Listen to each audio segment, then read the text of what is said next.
ایک اور حوالہ جو تاریخ کا آتا ہے وہ یہ کہ عمر بن سعد کے بعد عمر بن حجاج جو ہے وہ 4000 کے لشکر کے ساتھ آیا اور پھر باقاعدہ جو ہے وہی بات ہے آپ نے فرمایا کہ 500 لوگ جو تعینات کیے گئے اور 3500 لوگ اور آگے، اور ظاہر ہے وہ ایک باقاعدہ بار بنا دی گئی لشکر حسینی کے درمیان اور فرات کے درمیان۔ اچھا، اب یہاں پہ جو ایک بات ہے، میں بار بار اس بات کو سوچتا ہوں، آج سے 5 دن پہلے، بالکل آج سے 5 دن پہلے جو رویہ لشکر حسینی نے اختیار کیا وہ بالکل ایسا ہے کہ تاریخ میں سنہری حروف میں لکھے جانے والا ہے۔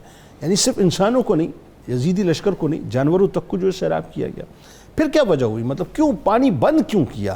جبکہ یہ تو بالکل انتہائی ان ایتھیکل، میرے خیال یہ ورڈ بھی جو ہے یہاں پہ بالکل سچتا نہیں ہے، کیوں بند کیا گیا؟ بسم اللہ الرحمن الرحیم والصلاة والسلام علی سید الانبیاء والمرسلین۔ جنید بھائی، یہ جو واقعہ کربلا ہے یہ قیامت تک کے لیے حق اور باطل کا ایک معیار بن گیا۔ اب یزید ایک فرد کا نام نہیں ہے بلکہ ایک کردار کا نام ہے۔ بالکل ٹھیک ہے، اور حسین دو ایک نظریے فرد ہیں کا نام نہیں اور ایک کردار کا نام ہے۔ مطلب یزیدیت سمبولک ہے، حسینیت سمبولک ہے۔ بالکل ٹھیک۔ جہاں خیر کی بات ہوگی، بلائی کی بات ہوگی، حق کی بات ہوگی، وہ حسینی کردار کہلائے گا۔ جہاں شر کی بات ہوگی، تکبر کی بات ہوگی، رونیت کی بات ہوگی، وہ یزیدی کردار کہلائے گا۔ درست۔ ہم اس سے پہلے تھوڑا تاریخی پس منظر کو دیکھتے ہیں۔ امام علی مقام امام حسین رضی اللہ تعالیٰ عنہ نے مقام بیضاء پر ایک خطبہ دیا۔ اس خطبے کے اندر آپ نے 3 باتیں فرمائی تھی۔ فرمایا کہ لوگوں میں اس لیے نکلا ہوں کہ میں تخت اقتدار پر ایسے شخص کو دیکھنا چاہتا ہوں جس کے اندر اسلامی حکمران والی یہ 3 باتیں پائی جائیں: العامل بالقرآن والقائم بالقسط الحافظ لحدود اللہ۔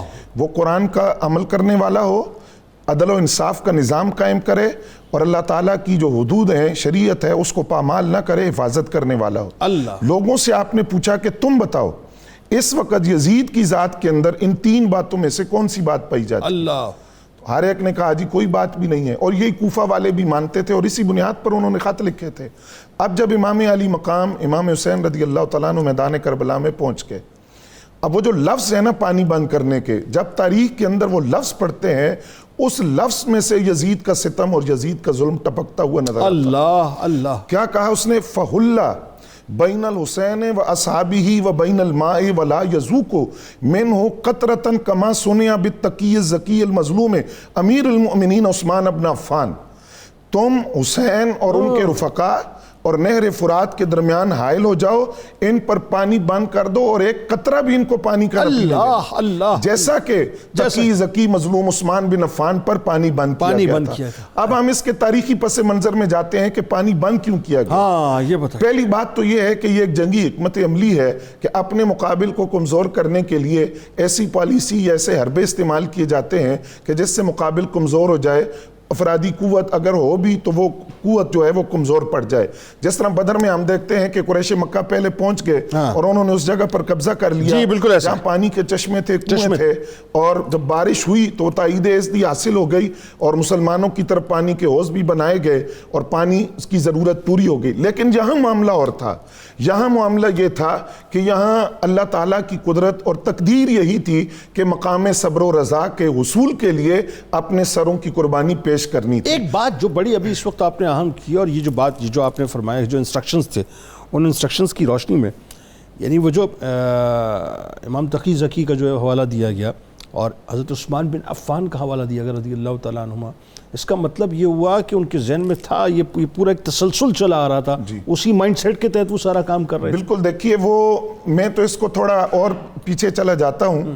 جب حضرت فاروق اعظم رضی اللہ تعالیٰ عنہ کی شہادت ہوئی تو اس وقت جو اسلام کے قلعے میں دراڑیں پڑی تھی اور فتنوں کا جو دروازہ کھلا تھا، پھر اس کے شاخسانے بعد میں شہادت عثمان کے ساتھ ہی بعد میں دیکھے گئے۔ یہاں میں یہ بات ضرور عرض کروں گا، ذہن میں یہ تصور لانا بھی کہ امام علی مقام پانی کے لیے مجبور تھے، یہ بہت بڑا گناہ ہوگا۔ کیوں؟ دیکھیے حضرت ابراہیم علیہ السلام کو آگ میں ڈالا گیا، وہاں فرشتے حاضر ہیں، ان سے پوچھ رہے ہیں کہ آپ اگر کہیں تو ہم پانی برسا دیں۔ کہیں تو ہوا چلا دیں، لیکن آپ نے فرمایا کہ نہیں، میری جو بات ہے وہ اللہ تعالیٰ سے ہے۔